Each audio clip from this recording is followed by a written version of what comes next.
వేస్తూ వచ్చినాయి.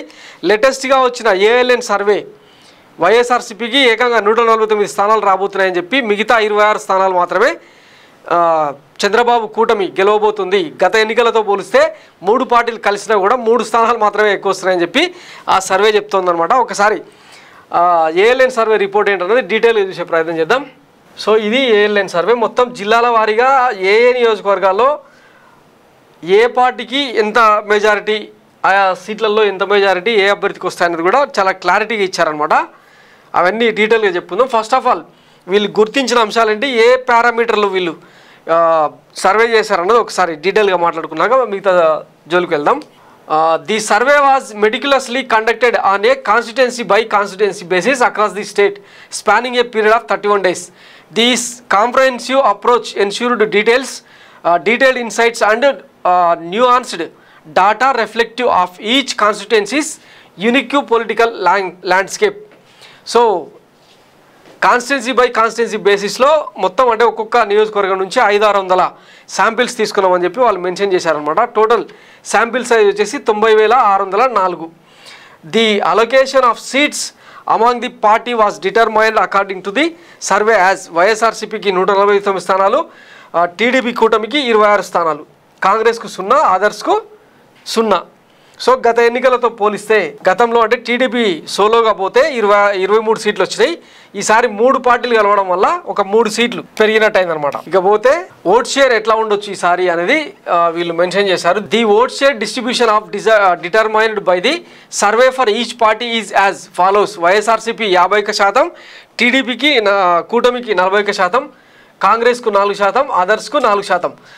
వైఎస్ఆర్సీపీకి టీడీపీకి మధ్య ఏకంగా 10% ఓట్ షేర్ డిఫరెన్స్ ఉంది. ఈ నేపథ్యంలో అంటే ఆయా నియోజకవర్గాల్లో భారీ మెజారిటీలతో 10% ఓట్ డిఫరెన్స్ ఉంది, భారీ మెజారిటీలతో గెలిచే అవకాశం ఉంది వైసీపీ అభ్యర్థులు అని చెప్పి వీళ్ళు అంచనా వేశారనమాట. ఇక వీళ్ళు గుర్తించిన కొన్ని అంశాలు ఏంటంటే, leadership has demonstrated a strong commitment to sustainability. YCP అంటే జగన్మోహన్ రెడ్డి సారథ్యంలో వైసీపీ లీడర్షిప్ అనేది చాలా స్ట్రాంగ్గా బిల్డ్ అయింది. చాలా సస్టైనబిలిటీ కూడా సాధించిన నేపథ్యంలో ఆయనను ఎదిరించే నేతలు కూడా ఎవరు లేకపోవడం వల్ల సాఫీగా సాగుతుంది వైసీపీ గ్రౌండ్ రియాలిటీ అని చెప్పి చెప్తా ఉన్నారు. గతంలో చంద్రబాబు చెప్పేటోడు కదా క్రమశిక్షణ కలిగిన పార్టీ అని, అది ఇప్పుడు అతుకులబ్బంత లెక్క చిరిగిన విస్తరాకు లెక్క అయిపోయిందనమాట టీడీపీ పరిస్థితి. ఇక the execution of welfare schemes has significantly contributed to public satisfaction. So ఈ సోషల్ వెల్ఫేర్ స్కీమ్స్ ఏవైతే ఉన్నాయో అవి ప్రజలకు సంతృప్తికర స్థాయిలో వైసీపీ ప్రభుత్వం అమలు చేస్తూ వచ్చింది. ఈ నేపథ్యంలో ప్రజలందరూ కూడా ముఖ్యంగా మహిళలు, పేద మధ్యతరగతి సామాజిక వర్గాలు ఏవైతే ఉన్నాయో అంటే ఓటింగ్లో అత్యధికంగా పాలు పంచుకునే సామాజిక వర్గాలు ఏవైతే ఉన్నాయో అవన్నీ కూడా వైసీపీకి వెన్నుదానుగా నిలిచే అవకాశం ఉందన్నది వీళ్ళు వేసిన అంచనా. The government has effectively maintained public schools offering English language education and nutritious meals to students. ఇక ప్రతిరోజు చెప్పుకుంటూ ఉన్నాం, నాడు నేడు స్కూళ్ళ రినోవేషన్ పేరుతో విద్యారంగంలో తీసుకొచ్చిన మార్పుల కారణంగా ప్రజలు చాలా సంతృప్తికరంగా ఉన్నారంట. పబ్లిక్ స్కూళ్ళను మెయింటైన్ చేసే తీరు కావచ్చు, తర్వాత ఇంగ్లీష్ మీడియం లాంగ్వేజ్ను ప్రవేశపెట్టి ఎడ్యుకేషన్ అందిస్తున్న తీరు కావచ్చు, అలాగే పిల్లలకు పోషక విలువలతో కూడిన ఆహారాన్ని జగనన్న గోరు ముద్ద ఇట్లాంటివన్నీ చేస్తున్నారు కదా, ఇవన్నీ కూడా స్టూడెంట్స్లో పేరెంట్స్లో బాగా ఆలోచనాత్మకంగా మారినాయని చెప్పి చెప్తా ఉన్నారు అనమాట. ఇక policies under the current government have గార్నర్డ్ favourable responses from middle class families. ఇక ప్రస్తుతం అంటే ఈ గవర్నమెంట్ పాలసీలు ఏవైతే ఉన్నాయో వ్యవస్థలు అవన్నీ కూడా మిడిల్ క్లాస్ను అండ్ లోయర్ మిడిల్ క్లాస్ను పేద మధ్యతరగతి వర్గాలను అప్లిఫ్ట్మెంట్ అంటే సామాజిక సాధికారత కోణంలో డిజైన్ చేసిన నేపథ్యంలో ఆ వర్గాలన్నీ కూడా వైసీపీకి వెన్నుదన్నుగా నిలిచే అవకాశం ఉందన్నది వీళ్ళ అంచనా. ఇక the introduction of a specialized volunteer system has enabled the successful dissemination of welfare schemes to every household. ఇక వాలంటీర్ వ్యవస్థ ద్వారా ఇంటింటికి అందుతున్న సంక్షేమ పథకాలు ఆల్రెడీ రాష్ట్ర ప్రజల దృష్టిలో ఉన్నాయి.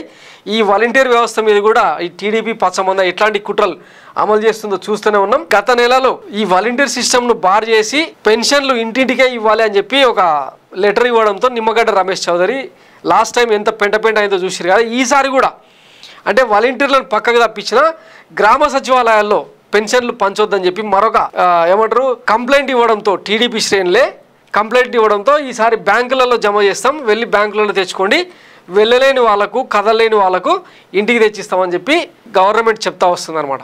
సో ఇది వీళ్ళ దిక్మాలతనం. ఇక అసలు విషయానికి వస్తే ఏ నియోజకవర్గంలో ఏ పార్టీ అభ్యర్థి ఎంత మెజారిటీతో గెలిచే అవకాశం ఉందన్నది వీళ్ళు తొలిసారి, అంటే ఇది ఫస్ట్ టైం అన్నట్టు ఈ రకంగా ఒక సర్వే రిలీజ్ అవ్వడం. ఫస్ట్ శ్రీకాకుళం జిల్లా విషయానికి వస్తే ఇచ్చాపురం వైఎస్ఆర్సీపీ 8,000 ఓట్లకు పైగా గెలిచే అవకాశం ఉంది.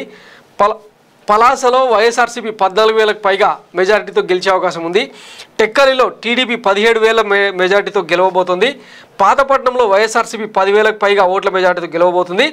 శ్రీకాకుళంలో వైఎస్ఆర్సీపీ 13,000కు పైగా ఓట్ల మెజారిటీ సాధించే అవకాశం ఉంది. ఆమదాల వలసలో వైఎస్ఆర్సీపీ 14,000 మెజారిటీతో, ఎచ్చెర్లలో వైఎస్ఆర్సీపీ 15,000కు పైగా మెజారిటీతో, నరసన్నపేట వైఎస్ఆర్సీపీ 5,000కు పైగా మెజారిటీతో, రాజాంలో వైఎస్ఆర్సీపీ 13,000కు పైగా మెజారిటీతో, పాలకొండలో 8,000కు పైగా ఓట్ల మెజారిటీతో వైసీపీ, కురుపాంలో 6,000కు పైగా ఓట్ల మెజారిటీతో వైసీపీ, పార్వతీపురంలో 15,000కు పైగా ఓట్ల మెజారిటీతో వైసీపీ, సాలూరులో 11,000కు పైగా ఓట్ల మెజారిటీతో వైసీపీ గెలవబోతున్నాయి. ఇక బొబ్బిలిలో 4,000 ఓట్ల తేడాతో టీడీపీ గెలిచే అవకాశం ఉంది. చీపురుపల్లిలో 7,000కు పైగా ఓట్ల తేడాతో వైసీపీ గెలిచే అవకాశం ఉంది. గజపతి నగరంలో 11,000కు పైగా ఓట్ల తేడాతో వైఎస్ఆర్సీపీ గెలిచే అవకాశం ఉంది. ఇది అశోక్ గజపతి రాజు కూతురు పోటీ చేస్తున్న స్థానం అనమాట. ఇక్కడ టీడీపీ కంటే వైఎస్ఆర్సీపీ 11,000 ఓట్ల లీడ్లో ఉందని. ఇక నెల్లిమర్ల జనసేన కేటాయించారు ఇక్కడ. సో వైఎస్ఆర్సీపీ ఈ స్థానం నుంచి 12,000కు పైగా ఓట్ల మెజార్టీతో గెలవబోతుంది. విజయనగరంలో వైఎస్ఆర్సీపీ 10,000కు పైగా ఓట్ల మెజార్టీతో గెలవబోతుంది. శృంగవరపు కోటలో 6,000కు పైగా ఓట్ల మెజార్టీతో టీడీపీ కూటమి అభ్యర్థి గెలవబోతున్నాడు. ఇక భీమిలిలో వైఎస్ఆర్సీపీ 16,000 ఓట్ల తేడాతో గెలవబోతుంది. విశాఖపట్నం ఈస్ట్లో వైఎస్ఆర్సీపీ 17,000కు పైగా ఓట్ల మెజార్టీతో, విశాఖపట్నం సౌత్లో 4,000కు పైగా ఓట్ల తేడాతో వైఎస్ఆర్సీపీ, విశాఖపట్నం నార్త్లో 3,000కు పైగా ఓట్ల తేడాతో వైఎస్ఆర్సీపీ, విశాఖపట్నం వెస్ట్లో 15,000కు పైగా ఓట్ల తేడాతో వైఎస్ఆర్సీపీ గెలవబోతుంది. ఇక టీడీపీ వచ్చేసి గాజువాక 13,000కు పైగా ఓట్ల తేడాతో టీడీపీ గెలవబోతుంది. ఇక్కడ గాజువాకలో అమర్నాథ్ మాజీ మంత్రి గుడివాడ అమర్నాథ్ ఇక్కడ పోటీ చేస్తున్నారనమాట. సో ఆయన ఓడిపోతుండని చెప్పి, అది కూడా 13,000 ఓట్ల తేడాతో అని చెప్పి వీళ్ళు ఇచ్చిన సర్వే అనమాట. ఇక చోడవరంలో 16,000 ఓట్ల తేడాతో వైఎస్ఆర్సీపీ గెలవబోతుంది. మాడ్గులలో వైఎస్ఆర్సీపీ ఎప్పుడైతే ఇక్కడ ఆయనను టీడీపీ అభ్యర్థిని మార్చారో, పైలా ప్రసాద్ను పక్కన పెట్టి బండారు సత్యనారాయణ మూర్తికి టికెట్ ఇచ్చారో, ఇక్కడ వీళ్ళకి ఎడ్జ్ వచ్చినట్టు కనిపిస్తుంది. 8,000కు పైగా ఓట్ల తేడాతో వైఎస్ఆర్సీపీ గెలవబోతుంది. అరకు వ్యాలీలో 4,000కు పైగా ఓట్ల తేడాతో వైఎస్ఆర్సీపీ, పాడేరులో 16,000కు పైగా ఓట్ల తేడాతో వైఎస్ఆర్సీపీ, అనకాపల్లిలో 19,000కు పైగా ఓట్ల తేడాతో వైఎస్ఆర్సీపీ, పెందుర్తిలో 7,000కు పైగా ఓట్ల తేడాతో వైఎస్ఆర్సీపీ, యలమంచలిలో 6,000 పైగా ఓట్ల మెజార్టీతో వైఎస్ఆర్సీపీ, పాయకరావుపేటలో 8,000కు పైగా ఓట్ల తేడాతో వైఎస్ఆర్సీపీ గెలవబోతుంది. పాయకరావుపేటలో ఆమె ఉంది కదా, వంగలపూడి అనిత ఓడిపోబోతుందంట ఈసారి కూడా. నర్సీపట్నంలో 11,000కు పైగా ఓట్ల తేడాతో వైఎస్ఆర్సీపీ గెలవబోతుంది. తుని యనమల రామకృష్ణుడు కూతురు కావ్య పోటీ చేస్తుంది ఇక్కడ. ఈ స్థానంలో వైఎస్ఆర్సీపీ 16,000కు పైగా ఓట్ల తేడాతో గెలవబోతుంది. ప్రతిపాడు 19,000కు పైగా ఓట్ల తేడాతో వైసీపీ గెలవబోతుంది. పిఠాపురం మన పవన్ కళ్యాణ్ వంగగీత పోటీ చేస్తున్న స్థానం అనమాట. వైఎస్ఆర్సీపీ 7,000కు పైగా ఓట్ల మెజార్టీతో గెలవబోతున్నది. ఇది ఒక సంచలనం అనమాట. వాస్తవానికి అత్యధికంగా ఈ దీంట్లోనే ఎక్కువ శాంపిల్స్ సేకరించినట్టుగా అనిపిస్తుంది అనమాట ఈ సర్వే. ఇక కాకినాడ రూరల్లో గోరంట్ల బుచ్చయ్య చౌదరి 5,000 ఓట్ల తేడాతో ఓడిపోతున్నట్టు వైఎస్ఆర్సీపీ అభ్యర్థి ఇక్కడ గెలవబోతున్నాడు. ఇక పెద్దాపురంలో 6,000కు పైగా ఓట్ల తేడాతో టీడీపీ గెలవబోతుంది. అనపర్తిలో 4,000కు పైగా ఓట్ల తేడాతో వైఎస్ఆర్సీపీ గెలవబోతుంది. కాకినాడ సిటీలో 10,000కు పైగా ఓట్ల తేడాతో వైఎస్ఆర్సీపీ గెలవబోతుంది. రామచంద్రాపురంలో 13,000కు పైగా ఓట్ల తేడాతో వైఎస్ఆర్సీపీ గెలవబోతుంది. ముమ్మిడివరంలో 5,000కు పైగా ఓట్ల తేడాతో టీడీపీ అభ్యర్థి గెలవబోతున్నాడు. అమలాపురంలో 9,000కు పైగా ఓట్ల తేడాతో వైఎస్ఆర్సీపీ అభ్యర్థి గెలవబోతున్నాడు. రాజోల్లో 14,000కు పైగా ఓట్ల తేడాతో టీడీపీ జనసేన కూటమి అభ్యర్థి గెలవబోతున్నారంట ఇక్కడ. ఇక పి గన్నవరం విషయానికి వస్తే 6,000కు పైగా ఓట్ల తేడాతో వైఎస్ఆర్సీపీ, కొత్తపేటలో 4,000కు పైగా ఓట్ల తేడాతో వైఎస్ఆర్సీపీ, మండపేటలో 8,000కు పైగా ఓట్ల తేడాతో టీడీపీ అభ్యర్థి గెలవబోతున్నారు. ఇక రాజానగరం విషయానికి వస్తే 9,000కు పైగా ఓట్ల తేడాతో వైఎస్ఆర్సీపీ గెలిచే అవకాశం ఉంది. రాజమండ్రి సిటీలో టీడీపీ అభ్యర్థి 10,000కు పైగా ఓట్ల తేడాతో గెలిచే అవకాశం ఉంది. ఇక రాజమండ్రి రూరల్లో గోరంట్ల బుచ్చయ్య చౌదరి 6,000కు పైగా ఓట్ల తేడాతో వైసీపీ అభ్యర్థి చేతిలో ఓడిపోబోతున్నాడు అనమాట. ఇక జగ్గంపేటలో 13,000కు పైగా ఓట్ల తేడాతో వైఎస్ఆర్సీపీ అభ్యర్థి గెలవబోతున్నారు. రంపచోడవరంలో 16,000కు పైగా ఓట్ల తేడాతో వైఎస్ఆర్సీపీ గెలవబోతుంది. కొవ్వూరులో కూడా 4,000 ఓట్ల తేడాతో అంటే స్వల్ప మెజార్టీతో అయినా వైఎస్ఆర్సీపీ గెలిచే అవకాశం ఉంది. ఇక నిడదవోలులో 6,000కు పైగా ఓట్ల తేడాతో వైఎస్ఆర్సీపీ గెలవబోతుంది. అచంట 7,000 పైగా ఓట్ల తేడాతో వైఎస్ఆర్సీపీ గెలవబోతుంది. పాలకొల్లులో టీడీపీ అభ్యర్థి 11,000 ఓట్ల తేడాతో గెలిచే అవకాశం ఉంది. నరసాపురంలో 18,000 ఓట్ల తేడాతో వైఎస్ఆర్సీపీ గెలిచే అవకాశం ఉంది. ఇక భీమవరం వైఎస్ఆర్సీపీ 21,000 ఓట్ల తేడాతో గెలవబోతుంది. ఉండిలో ఎవరు రఘురామకృష్ణరాజుకు కేటాయించారు. ఇక్కడ 20,000 ఓట్ల మెజార్టీతో గెలుస్తుందని చెప్తున్నారు అనమాట. ఇది ఎంతవరకు నిజం అన్నది చూద్దాం. ఎందుకంటే అక్కడ రామరాజు రెబల్గా పోటీ చేస్తున్నారు. ఈ నేపథ్యంలో మరి కూటమి అభ్యర్థి ఎట్ట గెలుస్తాడు అన్నది కొంచెం సస్పెన్స్ సందిగ్ధం ఉందన్నమాట. ఇక తణుకులో 7,000 ఓట్ల తేడాతో టీడీపీ అభ్యర్థి గెలిచే అవకాశం ఉంది. తాడేపల్లిగూడెంలో 14,000 ఓట్ల తేడాతో వైఎస్ఆర్సీపీ గెలిచే అవకాశం ఉంది. ఉంగుటూరులో 9,000 ఓట్ల తేడాతో వైఎస్ఆర్సీపీ, దెందులూరులో చింతమనేని ప్రభాకర్ మళ్ళా ఓడిపోతున్నట 7,000 ఓట్ల తేడాతో వైఎస్ఆర్సీపీ అభ్యర్థి గెలవబోతున్నాడు అబ్బయ్య చౌదరి. ఇక ఏలూరులో 13,000 ఓట్ల తేడాతో వైఎస్ఆర్సీపీ గెలవబోతుంది. గోపాలాపురంలో 16,000 ఓట్ల తేడాతో వైఎస్ఆర్సీపీ గెలవబోతుంది. పోలవరంలో 12,000కు పైగా ఓట్ల తేడాతో వైఎస్ఆర్సీపీ గెలవబోతుంది. చింతలపూడిలో 15,000కు పైగా ఓట్ల తేడాతో వైఎస్ఆర్సీపీ గెలవబోతుంది. తిరువూరులో 17,000కు పైగా ఓట్ల తేడాతో వైఎస్ఆర్సీపీ గెలవబోతుంది. నూజివీడులో 6,000కు పైగా ఓట్ల తేడాతో వైఎస్ఆర్సీపీ గెలవబోతుంది. గన్నవరంలో 7,000కు పైగా ఓట్ల తేడాతో వైఎస్ఆర్సీపీ, గుడివాడలో నాని 8,000 ఓట్ల తేడాతో మళ్ళీ గెలుస్తారు. కైకలూరులో 10,000కు పైగా ఓట్ల తేడాతో వైఎస్ఆర్సీపీ. ఇక్కడ కామినేని శ్రీనివాసరావు బీజేపీ అభ్యర్థిగా పోటీ చేస్తున్నారనమాట. సో ఆయన ఓడిపోతుండు. పెడన వైఎస్ఆర్సీపీ 17,000 ఓట్ల తేడాతో గెలుస్తుంది. మచిలీపట్నం కూడా ఇక్కడ టఫ్ ఫైట్ ఉందని అనుకున్నారు కానీ 5,000 ఓట్ల తేడాతో వైసీపీ బయటపడుతుంది అనమాట. ఇక అవనిగడ్డ 12,000 ఓట్ల తేడాతో వైఎస్ఆర్సీపీ గెలవబోతుంది. పామరులో 15,000 ఓట్ల తేడాతో వైఎస్ఆర్సీపీ గెలవబోతుంది. పెనమలూరులో మాత్రం 5,000 ఓట్ల తేడాతో బోడే ప్రసాద్ టీడీపీ అభ్యర్థి గెలవబోతున్నాడు. విజయవాడ వెస్ట్ వైఎస్ఆర్సీపీ అభ్యర్థి 13,000 ఓట్ల తేడాతో గెలవబోతున్నాడు. విజయవాడ సెంట్రల్లో టీడీపీ అభ్యర్థి 8,000 ఓట్ల తేడాతో, విజయవాడ ఈస్ట్ టీడీపీ అభ్యర్థి కూటమి అభ్యర్థి 6,000 తేడాతో, మైలవరంలో వైఎస్ఆర్సీపీ అభ్యర్థి 15,000 ఓట్ల తేడాతో, నందిగామలో 11,000 ఓట్ల తేడాతో వైఎస్ఆర్సీపీ, జగ్గాయపేటలో 4,000 ఓట్ల తేడాతో వైఎస్ఆర్సీపీ, పెదకూరపాడులో 7,000 ఓట్ల తేడాతో వైఎస్ఆర్సీపీ గెలవబోతుంది. తాడికొండ గత ఎన్నికల్లో ఉండవెల్లి శ్రీదేవి వైఎస్ఆర్సీపీ నుంచి పోటీ చేసింది. ఈసారి ఆమె స్థానాన్ని మార్చారు, ఇవ్వలేదు. అయితే ఆ స్థానం నుంచి టీడీపీ అభ్యర్థి 11,000 ఓట్ల తేడాతో గెలిచే అవకాశం ఉంది. మంగళగిరిలో ఇది ఇంకా హైలైట్ అనమాట. నారా లోకేష్ పోటీ చేస్తున్న స్థానంలో 2,000 ఓట్ల తేడాతో ఓడిపోతున్నమాట. మురుగుడు లావణ్య 2,000 ఓట్ల తేడాతో గెలవబోతుంది. ఇక పొన్నూరులో ధూళిపాల నరేంద్ర ఓడిపోయి వైఎస్ఆర్సీపీ 10,000 ఓట్ల తేడాతో గెలవబోతుంది. వేమూరులో వైఎస్ఆర్సీపీ 6,000కు పైగా ఓట్ల తేడాతో, రేపల్లెలో టీడీపీ 16,000కు పైగా ఓట్ల తేడాతో గెలిచే అవకాశం ఉంది. తెనాలిలో నాదెండ్ల మనోహర్ 17,000 ఓట్ల తేడాతో ఓడిపోతున్నారు అనమాట. ఇక్కడ వైఎస్ఆర్సీపీ అభ్యర్థి శివ గెలవబోతున్నాడు అనమాట.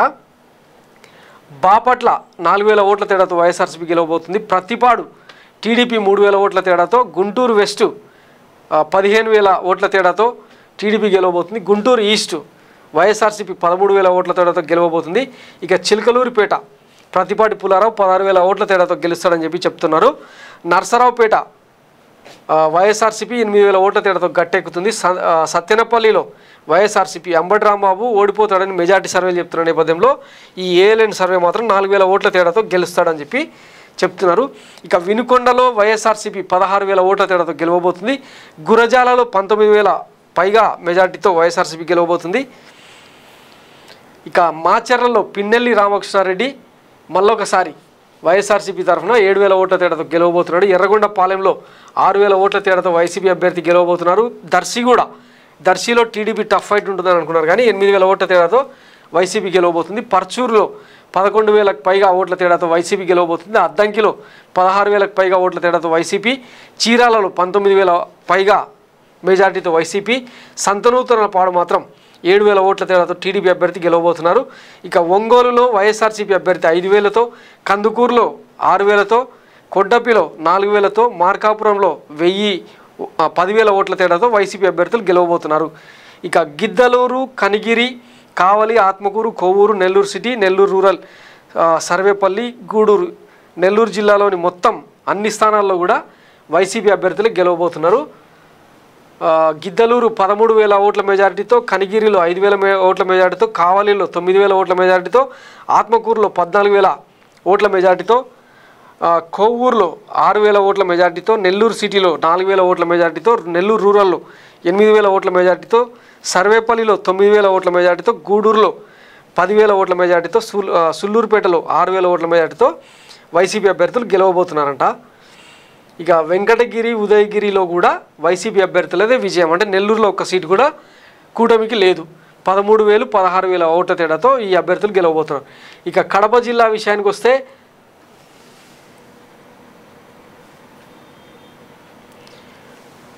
అన్ని వైసీపీ అభ్యర్థులే అనమాట. బద్వేలు, రాజంపేట, కడప, కోడూరు, రాయచోటి, పులివెందుల, కమలాపురం, జమ్మలమడుగు, ప్రొద్దుటూరు మొత్తం వైసీపీ అభ్యర్థులే.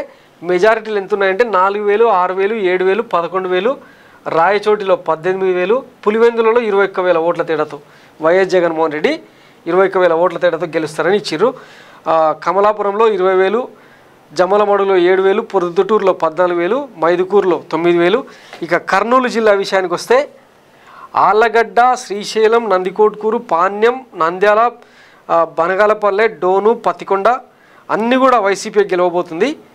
మంత్రాలయం, ఆదోని, ఆలూరు, ఎమ్మిగనూరు, సో అన్ని కర్నూలు జిల్లాలో కూడా అవుట్ రైట్గా క్లీన్ స్వీప్ చేయబోతుంది అనమాట. మైదుకూరులో 9,000 ఓట్లు, ఆళ్లగడ్డలో 7,000 ఓట్ల తేడాతో, శ్రీశైలంలో 13,000 ఓట్ల తేడాతో, నందికోట్కూరులో 16,000 పైగా ఓట్ల తేడాతో, కర్నూలులో 12,000 పైగా ఓట్ల తేడాతో, పాణ్యంలో 15,000 పైగా ఓట్ల తేడాతో, నంద్యాలలో 17,000 పైగా ఓట్ల తేడాతో, బనగానపల్లిలో 6,000 పైగా ఓట్ల తేడాతో, డోన్లో 7,000 పైగా ఓట్ల తేడాతో గెలవబోతుందంట. ఇక అనంతపురం జిల్లా విషయానికి వస్తే పత్తికొండ కర్నూలు జిల్లాలోనే 8,000 ఓట్ల తేడాతో గెలవబోతుంది. కొడుమూరు, ఎమ్మిగనూరు, మంత్రాలయం, ఆదోని 10,000, 17,000, 5,000, 12,000, 18,000. ఇక అనంతపురం జిల్లా విషయానికి వస్తే రాయదుర్గ్ టీడీపీ అభ్యర్థి 21,000 ఓట్ల తేడాతో గెలవబోతున్నారంట. ఉరవకొండలో ఈసారి పయ్యావుల కేశవ్ 20,000 ఓట్ల తేడాతో ఓడిపోబోతున్నాడు అనమాట వైసీపీ అభ్యర్థి చేతిలో. గుంతకల్ వైసీపీ అభ్యర్థి 7,000 ఓట్ల తేడాతో గెలుస్తున్నారు. తాడిపత్రిలో 14,000 ఓట్ల తేడాతో వైఎస్ఆర్సీపీ అభ్యర్థి గెలవబోతున్నారు. ఇక సింగనమల వైఎస్ఆర్సీపీ 9,000 ఓట్ల తేడాతో వీరాంజనేయులు గెలవబోతున్నాడు. అనంతపురం అర్బన్ వైఎస్ఆర్సీపీ అభ్యర్థి టిప్పర్ డ్రైవర్ను అన్నాడు కదా చంద్రబాబు, ఆ కసితో గుద్దేసే అవకాశం ఉందన్నమాట. కళ్యాణదుర్గంలో 13,000, రాప్తాడులో సునీత పరిటాల సునీత కూడా 16,000 పైగా ఓట్ల తేడాతో ఓడిపోతుందంట. మడకశిఖర అండ్ హిందూపూర్, పెనుకొండ ఈ 3 స్థానాలను టీడీపీ గెలవబోతుంది. మడకశిఖర 12,000, హిందూపురంలో 15,000 బాలయ్యబాబు గెలుస్తాడంట. పెనుకొండలో 17,000 ఓట్ల తేడాతో గెలవబోతున్నారంట కూటమి అభ్యర్థి. ఇక పుట్టపర్తిలో వైఎస్ఆర్సీపీ 6,000 తేడాతో, ధర్మవరంలో పెద్దిరెడ్డి వైఎస్ఆర్సీపీ నుంచి 7,000 ఓట్ల తేడాతో, కదిరిలో వైఎస్ఆర్సీపీ నుంచి 8,000 ఓట్ల తేడాతో గెలవబోతున్నారు. సో అనంతపురం జిల్లాలో 14 స్థానాలకు గాను 4 స్థానాల్లో కూటమి అభ్యర్థులు గెలిచే అవకాశం ఉందని ఈ సర్వే సారాంశం. ఇక చిత్తూరు జిల్లా విషయానికి వస్తే తంబల్లపల్లె, పీలేరు రెండింటిలో కూడా వైఎస్ఆర్సీపీ అభ్యర్థులే 10,000, 17,000 ఓట్ల తేడాతో గెలవబోతున్నారు.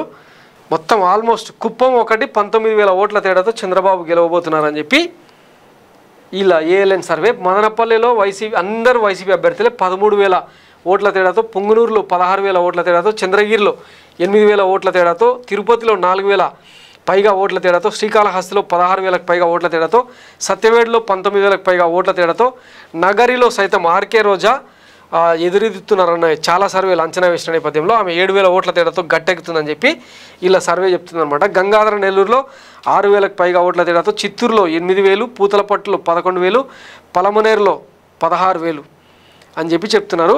ఇక్కడ కుప్పంలో ఈ సర్వే అంటే ఇప్పటిదాకా వచ్చిన సర్వేలో ఇంచుమించు అన్నీ సిమిలర్గానే ఉన్నాయి.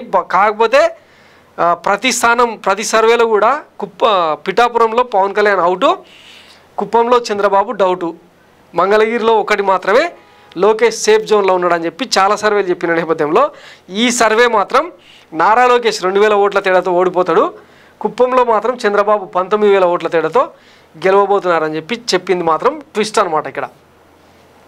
ఇక ఈ లెక్కన మొత్తం చూస్తే 149 స్థానాల్లో వైసీపీ అభ్యర్థులు గెలవబోతున్నారు. ఇక మెజారిటీల విషయానికి వస్తే ఒకసారి ఇంచుమించు 80 స్థానాల్లో 10,000కు పైగా ఓట్ల తేడాతో గెలవబోతున్నారు వైసీపీ అభ్యర్థులని ఈ సర్వే చెప్తోంది. 10,000కు పైగా ఇంచుమించు 40 స్థానాల్లో, ఇక 5,000 లోపు స్థానాల్లో కనీసం ఒక 19 నుంచి 20 స్థానాలు గెలిచే అవకాశం ఉందని వీళ్ళు అంచనా వేసిన నేపథ్యంలో సో మొత్తం మీద వీళ్ళ గ్రౌండ్ రియాలిటీ ఏందన్నది వచ్చే నెల 13న జరగబోయే ఎన్నికల్లో తేలబోతుంది. మొత్తం మీద ఇంకొక 2 వారాలు మాత్రమే ఎన్నికలకు సమయం ఉన్న తరుణంలో ఈ ఏఎల్ఎన్ సర్వే కావచ్చు, నిన్ననే మరొకటి ఎన్డీటీవీ సర్వే కూడా ఇచ్చిందనమాట. వైసీపీకి 16 నుంచి 17 స్థానాలు పార్లమెంట్ స్థానాలు వస్తాయని చెప్పి క్లియర్గా వైఎస్ జగన్మోహన్ రెడ్డి వేవ్ ఉంటుందని చెప్పి వాళ్ళు కూడా చెప్తున్న నేపథ్యంలో మరి ఈ సర్వేల రిజల్ట్ ఎట్లా ఉండబోవచ్చు, మరోవైపు మేనిఫెస్టో విడుదల చేసిన తరుణంలో జనాలు సంతృప్తికరంగా ఉన్నారా లేదా అన్నది కూడా రాబోయే రోజుల్లో వచ్చే సర్వేల్లో క్లారిటీ వచ్చే అవకాశం ఉంది. మొత్తం మీద వైఎస్ జగన్మోహన్ రెడ్డి ఎక్కడికి వెళ్ళినా కూడా జనం బ్రహ్మరథం పడతా ఉన్నారు. మేనిఫెస్టో ప్రకటించిన తర్వాత నిన్న 3 బహిరంగ సభల్లో పాల్గొన్నారు, ఇవాళ మరో 3 బహిరంగ సభల్లో ఆయన పాల్గొంటున్నారు. సో అన్ని చోట్ల కూడా ఆయనకు బ్రహ్మరథం పడుతున్న నేపథ్యంలో ఓటింగ్ మరి ఆ రేంజ్లో పడుతుందా లేదా అన్నది చూడాల్సి ఉంది. Thanks for watching Myra Media. నేను మీ కేవీఆర్. Thank you.